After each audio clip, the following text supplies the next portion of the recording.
ಗಂಡ ಗಂಡ ಹತ್ತುಕೊಂಡ್ರ ಗಂಡನನ್ನ ಅಂಜಿಸಿಬಿಟ್ಟಿರ್ತಾರ. ಇದು ಅಲ್ಲ ಹೆಣ್ಣಿನ ಧರ್ಮ.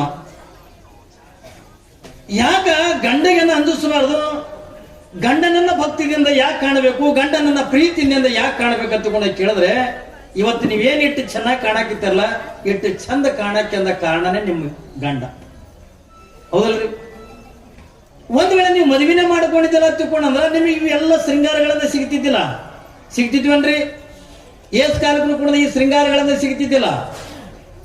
ಆದ್ರ ಇಲ್ಲಿ ಪದ್ಮಾವತಿ ಗಂಡಗೆಂದ ಅಂದಿಸಂದ ಇಟ್ಟ, ಮಲ್ಲಮ್ಮಳಿಗೆಂದ ಏನು ಕಷ್ಟ ಕೊಡಕತ್ತಾಳ, ಎಷ್ಟು ಎಲ್ಲ ನಿಗಣದರಿಂದ ಕಾಣ್ಲಿಕ್ಕತ್ತಾರ, ನಾದಿಂದೇರ್ ಕಾಣ್ಲಿಕ್ಕತ್ತಾರ.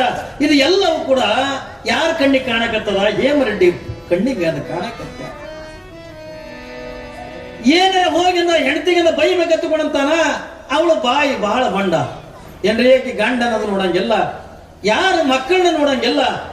ಅವಳು ಹೆಂಗಿದ್ಲು ಹತ್ತುಕೊಂಡ ಕೇಳಿದ್ರ ಏನ್ರಿ, ವಿಚಿತ್ರವಾಗಿರ್ತಕ್ಕಂಥ ಹೆಣ್ಣು ಮಗಳು. ಪಾಪ ದೂರಿಂದ ನೋಡ್ತಾರ, ಅವಳಿಗೆ ಬೈಯೋದನ್ನ, ಅವಳು ಏನ್ರ ಅನ್ನೋದನ್ನ, ಇದು ಎಲ್ಲವನ್ನ ಕೂಡ ನೋಡಿ ದೂರ ನೋಡನ್ನ ನಿಂತ್ಕೊಂಡ ಕಣ್ಣೀರು ಹಾಕ್ತಾನ. ಯಾರು? ಹೇಮರೆಡ್ಡಿ ಹೆಂಡತಿ. ಏನು ಅನ್ನಕ್ಕಾಗಲ್ಲ. ದಯವಿಟ್ಟು ಮಲ್ಲಮ್ಮ ಇಂಥವಳಲ್ಲ ನೋಡ್ರಿ. ಮಲ್ಲಮ್ಮ ಅಷ್ಟೆಲ್ಲ ಹತ್ತಿ ಬೈತಾರೆ, ನಾದಿಂದರ್ ಬೈತಾರೆ, ಎಲ್ರಿ ನೆಗಣ ಬೈತಾರೆ. ಇಷ್ಟೆಲ್ಲ ಬೈದ್ರು ಕೂಡ ಗಂಡನ ಸೇವೆ ಮಾತ್ರ ಅಂತ ಬಿಡ್ಲಿಲ್ಲ ಮಲ್ಲಮ್ಮ.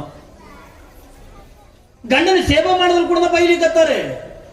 ಆದ್ರ ಗಂಡನ ಸೇವೆ ಮಾಡಿದ್ರು ಕೂಡ ಬೈತಾರೆ ಅಂತ ಗಂಡನ ಸೇವೆ ಬಿಟ್ಲೇನು?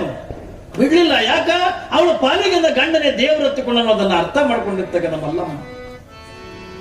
ನನ್ನ ಪಾಲಿಗೆ ಗಂಡನೇ ಪರಮಾತ್ಮ, ಗಂಡನೇ ದೇವರು ಏನ್ರಿ, ಗಂಡನ ಬಿಟ್ಟರೆ ಇನ್ನು ಯಾರು ಇಲ್ಲ ಅನ್ನೋದನ್ನ ಅರ್ಥ ಮಾಡಿಕೊಂಡಿರ್ತಕ್ಕಂಥ ಹೆಣ್ಣು ಮಗಳು ಮಲ್ಲಮ್ಮ. ಅವತ್ತಿನ ದಿನಮಾನದೊಳಗೆ ಗಂಡ ಹತ್ತುಕೊಂಡ್ರೆ ಗೌರವ, ಬಹಳ ಗೌರವ ಇತ್ತು ಏನ್ರಿ. ಗಂಡ ಹತ್ತುಕೊಂಡ್ರೆ ಪಂಚ ಪ್ರಾಣ, ಗಂಡ ಹತ್ತುಕೊಂಡ್ರ ದೇವರ ಸಮಾನ ಹತ್ತುಕೊಂಡು